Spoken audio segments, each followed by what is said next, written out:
My name is Dale Patterson. I'm the director and owner of Patterson Motorsport. We were founded about 2005. Initially started off the business just through clients wanting performance work done, which I had a history coming up through motorsport. From there, the business evolved to where we are today, where we've got a fairly decent staff. We cater to the performance industry, be it for upgrades in the performance aspects, clutches and drivetrains and engine builds, superchargers, which predominantly we're renowned for. But primarily performance work and tuning is probably our forte.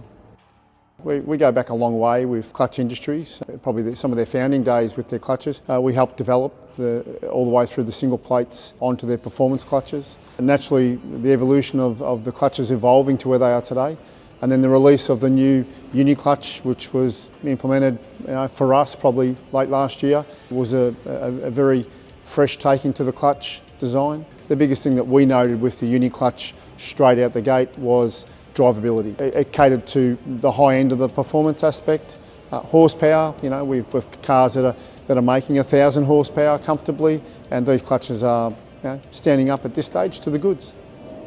A lot of the trade-offs with the clutches on the market today, and not naming brands, they're not really drivable for a daily application, let alone let someone that's a novice drive that car. They tend to not be very user-friendly, and they're quite aggressive, purely for the track, really, not actually for the road. And if they are on the road, they're quite difficult to drive. We've found since day one that the UniClutch in the track edition, I've tested it, low RPM, low speed, and the cars have got great manners.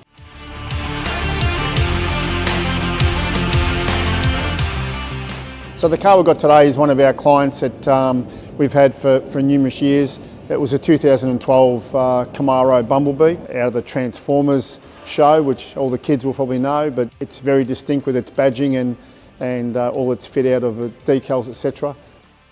We did a custom supercharger on that car. The car produces 500 rear wheel kilowatt. The client likes to do a bit of track work, not too much in the strenuous, a bit of a cruiser, but ultimately over that time the clutch starts to give up.